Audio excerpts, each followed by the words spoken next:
औजार, तुम बार बार कानून हाथ में ले रहे हो। बेशक ऊपर से ऑर्डर्स हैं तुम्हें बेजा रियायत देने के, लेकिन फिर भी हमारी भी कुछ जिम्मेदारियां बनती हैं। आखिर कब और कहाँ तक हम नजरअंदाज करें? इंस्पेक्टर यही कागजात सेंटर टेबल पर उछालता झुंझुलाए अंदाज में बोला। दिल तो इन कागजात को मुकाबिल के मास्क लगे चेहरे पर मारने का था, लेकिन एक तो ये सरफिरा औजार बहुत खतरनाक था, दूसरा ऊपर से सख्त ऑर्डर्स थे इसके साथ उसने सलूक करने के।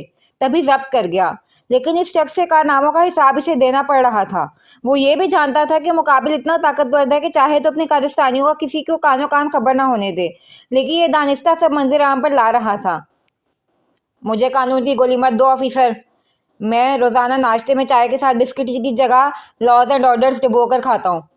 वो टेबल्स पर बिखरे पेपर्स पर सरसरी नजर डालता सरसराते लहजे में बोलकर सर्द आंखें मुकाबिल के चेहरे पर टिका गया।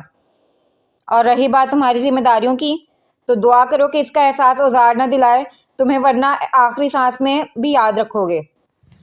इसका अंदाज ही कुछ ऐसा था कि हड्डियों में खून जमा देने वाला हो गया था और मुकाबिल की पेशानी पर पसीना फूट पड़ा। Hello sir. मुकाबिल की हालत पर एक तमस्कर भरी नजर डालकर इसने फ़ोन पर मखसूस नंबर डायल करके फ़ोन स्पीकर पर डाल के सेंट्रल टेबल पर इन्हें कागजात के ऊपर उछाल दिया। हाँ, हेलो यंग मैन, क्या हुआ? कैसे हमारी याद आ गई? Any problem? स्पीकर से उभरी पुरजोश किसी कदर खुशआमदीद आवाज़ पर इंस्पेक्टर के मजीद छक्के छूटे। आप जानते हैं, मैं अपना रास्ता खुद बनाने का कायल हूँ। अपने मसाइल के लिए किसी और को तकलीफ देना मेरा वतीरा नहीं। वो तो मेरे रास्तों से आपके रास्तबाज सिपाहियों को मसला हो रहा है, तो सोचा बजाय मैं खुद कार्रवाई करने के आपको नरमी से तलकीन करने की हिदायत दे दूँ। वो टांग पर टांग चढ़ाए नजर पीछे दीवार पर चश्मा पहली जैसी पेंटिंग पर गाड़ कर बोल रहा था और सामने पुलिस वाले का हलक खुश्क हो रहा था। अरे इतना क्यों खफा हो रहे हैं बरखोरदार? जिस किसी ने आपके रास्ते पर एतराज़ किया है, इनके एतराफ़ का माहौल बदलना तो मेरा फ़र्ज़ है।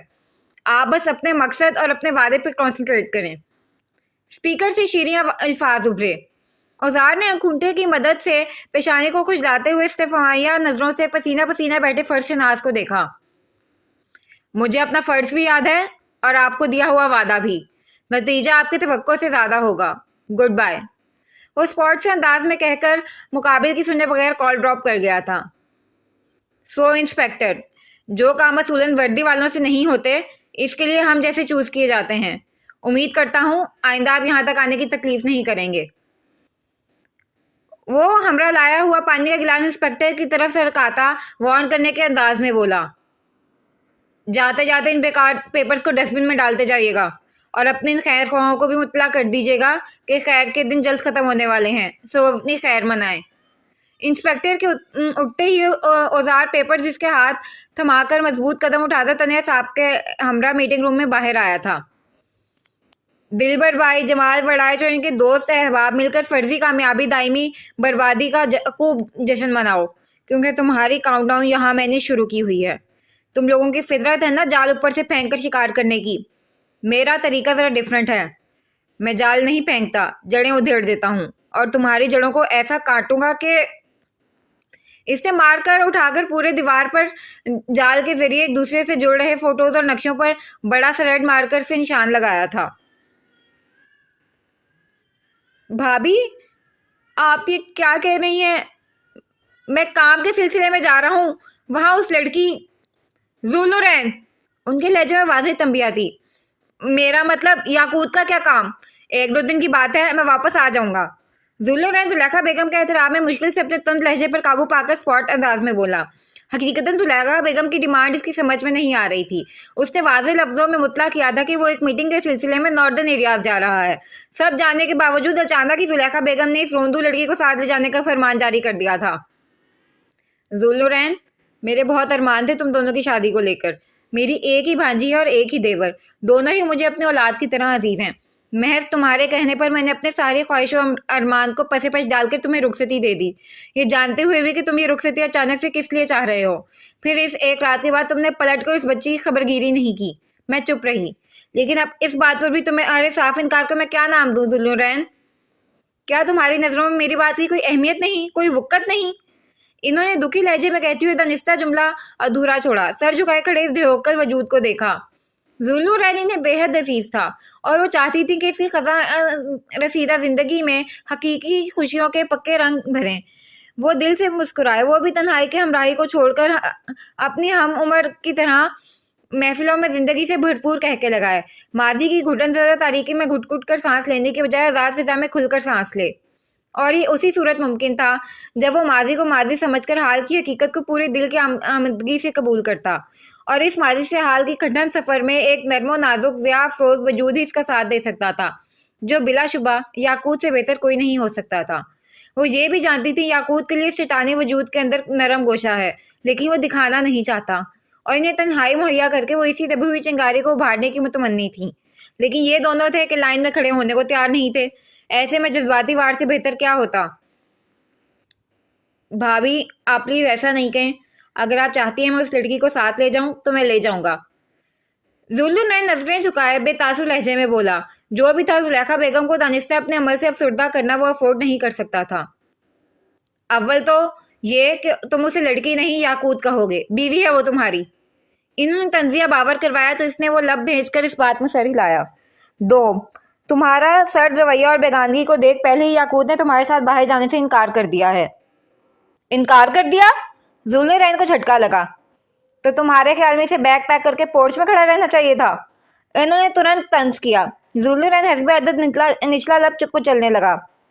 सो अब तुम इसे प्यार से हर सूरत मनाओगे अपने साथ चलने के लिए, और वहां ले जाकर बजाय इसे खौफजदा करने के इसका ढेर सारा ख्याल रखकर इसके दिल से अपना खौफ खत्म करोगे।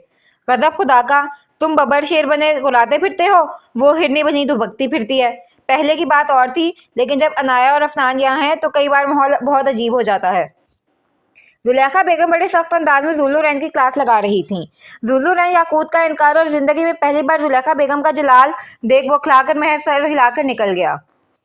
सुबह से शाम हो गई थी, लेकिन वो जुलेखा बेगम की हुक्म की तामील नहीं कर पाया था। भला रूठना बनाना, वो भी प्यार से, मतलब नरमी मुलाहिमत से, ये सब चोंचले लंबी नाक वाले मुसव्विर साहब की लुगत में कहाँ था। वो तो सिर्फ गरजना, चमकना, धाड़ना, घूरना और गुलाना ही जानते थे। अब होम मिनिस्टर के ऑर्डर्स पर अपनी जोजा को ट्रिप के लिए मनाना तो मुसव्विर साहब के लिए जुए शेर से लाने से ज़्यादा कठिन काम था। लेकिन खैर, सुबह से दिमाग को थकाकर आखिरकार वो इनके हुक्म का एहतराम करता। तन्या साहब के साथ अब याकूत के रूम के बाहर खड़ा था। जैसे कितने अरमानों से इसने इस ट्रिप का मंसूबा तश्कील दिया हो, अब मलका आलिया के इनकार से ट्रिप खराब हो जाएगा। एक के बाद दूसरी दस्तक पर मलका आलिया की तरफ से सल्तनत में कदम रखने की इजाज़त मिल गई थी। वो अजीब एहसास से दो चार आम मामूल से तेज धड़क रहे सीने में दफन गोश्त के लोथड़े को दबकता भारी कदमों अंदर दाखिल हुआ। एक मिनट के लिए नजरें वाइट एंड ब्लू इम्तजाज से नफासत से सेट कमरे पर घूमी। कर्टन से लेकर पिलो तक वाइट एंड ब्लू ही थे।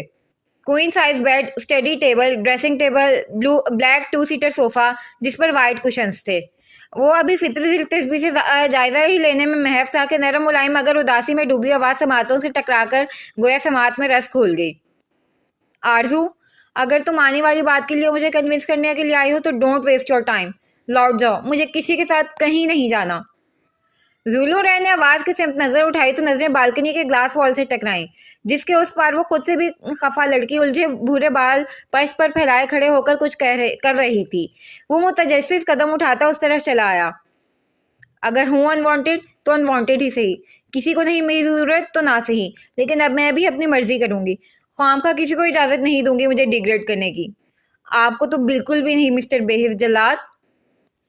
वो पश्त पर खड़े वजूद से अनजान गमों गुस्से से इनेक्सी के बंद दरवाजे पर नजर गाड़े बावाज़े बुलंद भीगे लहजे में खुद कलामी के साथ कैनवस पर ब्रश भी जोरों शोर से चला रही थी। जुल्लू ने इरशादात मुलाहिजा करते हुए आंखें सुकेड़ कर कैनवस पर डाली, जहां खिजां के उदास मौसम में टुंडमुंड दरख्त के नीचे एक लड़की घुटनों में सर दिए बैठी इस उदास माहौल का हिस्सा लग रही थी। तस्वीर का पस मंजर समझकर जुल्लू रैन के दिल को कुछ हुआ। रिपोर्टर आरजू से इसे मालूम हुआ था कि इसकी नाजुक अंदाम दरी सहमी जोजा न सिर्फ आर्ट्स की स्टूडेंट हैं बल्कि बेहतरीन मुसव्वरा भी हैं, और आज हुनर के जौहर देखकर वो कायल हो गया था। एहसासात को तस्वीर की शक्ल देना बहुत बड़ा हुनर है, जो इस लड़की में वाफिर मकदार में मौजूद था। कुछ तो कमी है इसमें, लेकिन क्या? याकूत ने ब्रश रोक कर सोचा। पंछी और टहनी का बड़ा गहरा ताल्लुक होता है। बहार हो या खजां, पंछी टहनी पर बैठकर सिस्ताना नहीं छोड़ते। خاص کر شام کے اوقات۔ جی؟ عقب سے ابھری بھاری سنجیدہ آواز پر یاقوت ہڑبڑانے کے ساتھ لڑکھڑا بھی گئی۔ سنبھل کر لڑکی! ذو النورین نے بروقت اس کا بازو تھاما، ورنہ وہ کلرز کی پلیٹ کو لازمی سلامی پیش کر دیتی۔ تمہیں اس قدر کریز کیوں ہے ٹکر مارنے اور گرنے پڑنے کا؟ مجھے تو لگتا ہے تم نے ڈپلوماز کر رکھے ہیں۔ ذو النورین سے سنبھال کر کھڑا کرتے ہوئے حسب عادت گرجا۔ آپ یہاں کیا کر رہے ہیں؟ یاقوت مزید 2 قدم پیچھے لیتی گلے میں جھول رہے دوپٹے کو ٹھیک کرتی خجل ہوئی۔ تمہیں بتانے آیا تھا، پرسوں صبح کی فلائٹ ہے، یہاں کے مقابل وہاں ٹھنڈ بہت زیادہ ہے، سو گرم کپڑے رکھ لینا۔ وہ اس کے نروس انداز میں مشک ستم بنی گلابی مخروطی انگلیوں پر نظر گاڑے حکمی انداز میں بولا۔ میں کہیں نہیں جا رہی۔ یاقوت ابھی نہیں تو کبھی نہیں کے تحت فوراً بولی، یہ اور بات ہی کے دل حلق میں آ گیا تھا۔ کیا کہا تم نے؟ میں نے ٹھیک سے سنا نہیں۔ اس کے صفا چٹ جواب پر ذو النورین نے ماتھے پر بل ڈال کر بھاری لہجے میں پوچھا۔ میں نے کہا مجھے آپ کے ساتھ نہیں جانا۔ یاقوت زور سے دونوں ہاتھوں کو مروڑتی اپنے اندر اتنے دن سے متجمع کی تمام ہمت صرف کر کے بولی۔ آواز بے شک پست شکستہ لرزتی ہوئی تھی، لیکن اس نے لفظوں کو چکنا چور ہونے سے بچانے کی بھرپور کوشش کی تھی۔ ذو النورین راحت کے منہ پر اسے انکار کرنا یہی تو اس کی سب سے بڑی بہادری تھی۔ مجھے بھی کوئی شوق نہیں ہے تمہیں اپنے ساتھ ٹرپ پر لے جانے کا۔ بھابھی کا آرڈر ہے اور میں ان کی بات نہیں ٹال سکتا، انڈرسٹینڈ؟ وہ ایک قدم آگے لے کر دھاڑا۔